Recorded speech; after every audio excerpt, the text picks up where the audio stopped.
Le Conseil des ministres s'est réuni ce mercredi 28 janvier 2026 sous la présidence du chef de l'État, M. Patrice Talon. Les décisions que voici ont sanctionné la séance. S'agissant de mesures normatives, création de l'Agence pour l'assistance au retour des afro-descendants.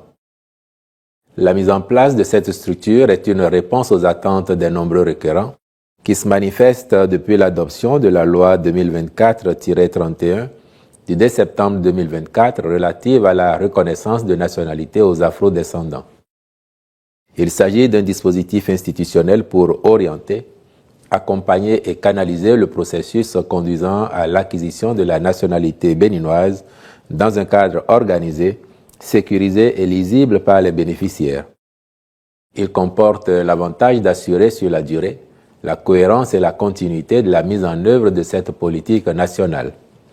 Ses principaux objectifs sont améliorer l'accueil et l'accompagnement des personnes éligibles en mettant en place un guichet unique de formalités permettant une orientation fiable sans se substituer aux autorités décisionnelles. Préserver les prérogatives régaliennes de l'État, notamment en matière de nationalité, en instaurant un suivi rigoureux, toutes choses contribuant à éviter la confusion de rôles entre les structures dédiées. En décidant de la création de cette agence, le Conseil a également approuvé ses statuts. Au plan des communications, en point 1, règlement des droits et arriérés de salaire d'ex-agents recrutés localement au niveau des musées publics. Dans le cadre du fonctionnement des 10 musées, certains conservateurs et gestionnaires avaient engagé localement des agents avec une rémunération aléatoire conditionnée par les entrées de recettes issues de la vente des tickets aux visiteurs. Mais la gestion des fonds ainsi collectés manquait de transparence et il a été mis fin à cette pratique en décembre 2018. Depuis lors, les recettes issues de la vente des tickets sont directement versées au Trésor public. De fait, ces établissements culturels n'ont plus les possibilités financières d'assurer la paye des agents concernés et ont été contraints de mettre fin à leurs relations de travail. C'est pourquoi, pour des motifs d'ordre social, le gouvernement a décidé de prendre en charge l'incidence financière résultant du règlement définitif des droits et arriérés de salaire des 10 agents. En point 2, réalisation des travaux de réhabilitation de la piste Gobet à Ejoko, station de pompage 1 et de ses bretelles dans la commune de Savet. La mise en service des stations de traitement de Gobet et de pompage à Ejoko a permis de résoudre définitivement la question récurrente de l'alimentation en eau potable des villes de Savet, d'Assazoumé, Glazoué et environ. Il se trouve que pour favoriser l'approvisionnement en produits de traitement et en équipements indispensables au bon fonctionnement des installations, les voies d'accès sont très sollicitées et subissent des dégradations qu'il convient de corriger. C'est dans ce cadre que les présents travaux sont autorisés, à charge pour les ministres concernés d'accomplir les diligences nécessaires à la contractualisation avec les entreprises retenues pour leur exécution. En point 3, agrément au Code des investissements. 4 sociétés intervenant dans divers secteurs d'activité économique sont retenues pour le bénéfice des mesures incitatives du Code. Il s'agit, pour le régime des investissements spécifiques, de la société Talent et Spectacle Bénin SAS pour son projet d'installation de 2 salles de cinéma premium au Sofitel de Cotonou. Au régime B, la société Premium Rice Mill Industries d'Angbo Sarl pour le projet de reconstruction et d'exploitation d'une rizerie à Mitroyokon, arrondissement de Zungué dans la commune de Dangbo. Au régime A sont concernées les sociétés Bright Candle Sarl pour l'installation et l'exploitation d'une unité de production de bougies dans la zone industrielle de Semekpoji et Nishak Emballage Sarl en vue de l'installation d'une unité de fabrication d'emballage plastique alimentaire à Siraru dans la commune de Ndali. La mise en œuvre de ces différents projets impactera positivement l'activité socio-économique dans les localités concernées. En point 4, approbation des lignes directrices du plan directeur de développement du sous-secteur de l'électricité au Bénin à l'horizon 2045, du plan national d'électrification et du plan d'électrification hors réseau actualisé. L'élaboration de ces documents de planification découle de la stratégie nationale d'électrification.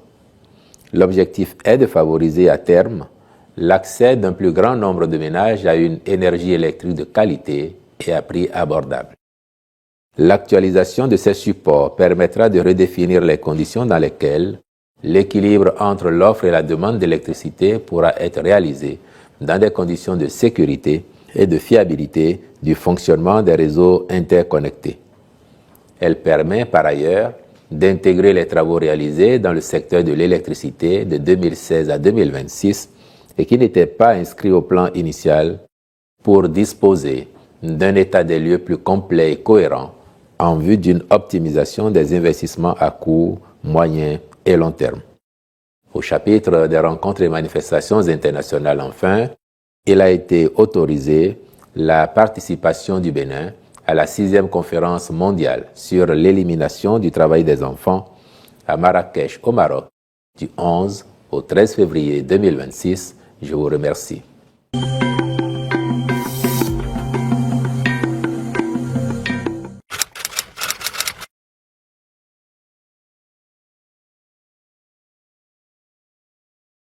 Je peux vous dire que oui, l'alerte est parvenue jusqu'en haut lieu, puisque très vite, le chef de l'État a été informé.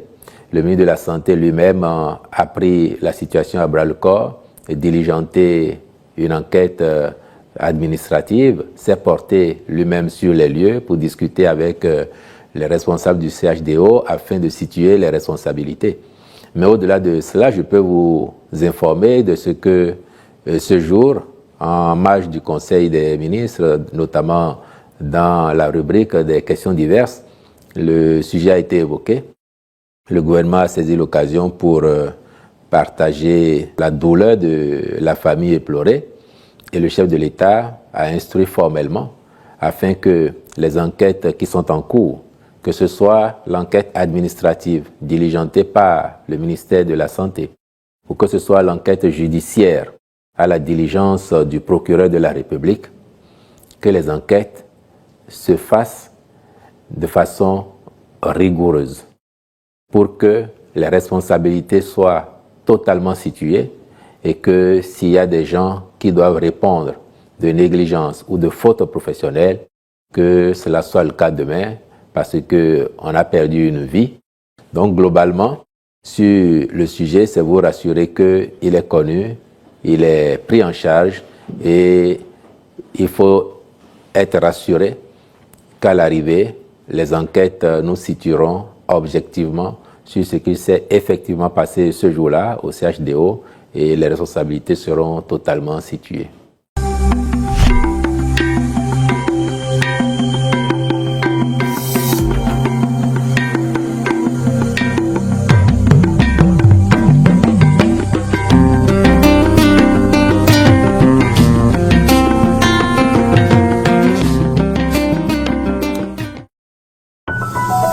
IBIS TV, créé pour inspirer.